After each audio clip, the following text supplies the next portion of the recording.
podcast Histoire de quartier, c'est quelque chose qui me suivait depuis très très longtemps parce que je suis souvent entouré d'amis et de personnages éloquents, intéressants, fascinants, théâtraux.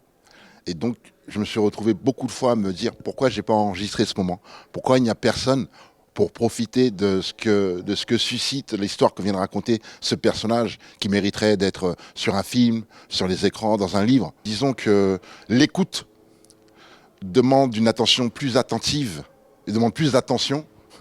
L'écoute demande plus d'attention que de se laisser envahir par des images. Donc c'est un effort qui nécessite de la concentration. Et aujourd'hui, avec le flux d'informations qu'on subit toute la journée, il est difficile de se destiner à ça. Mais pour moi, c'est la source d'information la plus détaillée et plus complète qu'on puisse avoir aujourd'hui, les podcasts, parce qu'on n'est pas perturbé par l'image, qui est un souci technique auquel il faut répondre et qui, pour moi, impacte sur le propos. Moi, je suis très très fier de ce que... Fier, c'est pas le bon mot. Fier, c'est pas le bon mot, parce que ce qu'on appelle fierté est dans le regard de ceux qui me soutiennent depuis longtemps. Donc, je ne pourrais même pas décrire ce que je ressens, parce que je n'avais pas prévu d'en arriver là. Je n'avais pas prévu d'en arriver là. D'avoir des témoignages de quelque chose que j'ai proposé il y a une vingtaine d'années par des personnes de tout âge, c'est quelque chose que je n'avais pas envisagé. Donc je suis émerveillé tous les jours. Et quant à la suite de ma carrière, je ne pense pas forcément à la suite, mais à la continuité. Et que, disons que j'ai fait le plus gros du travail derrière, un peu.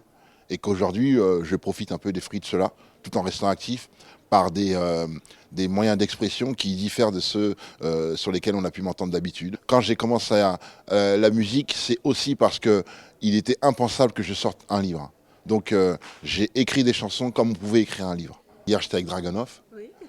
De temps en temps, je suis en contact avec Grande Toto. Oui. Ce soir, je vais voir Shobi. J'espère croiser Mr Big avant de partir. Enfin, il y a Shaifin. Enfin, je veux dire, on parlait tout à l'heure de l'émancipation de la jeunesse marocaine. Ça en fait partie. Ça en fait partie.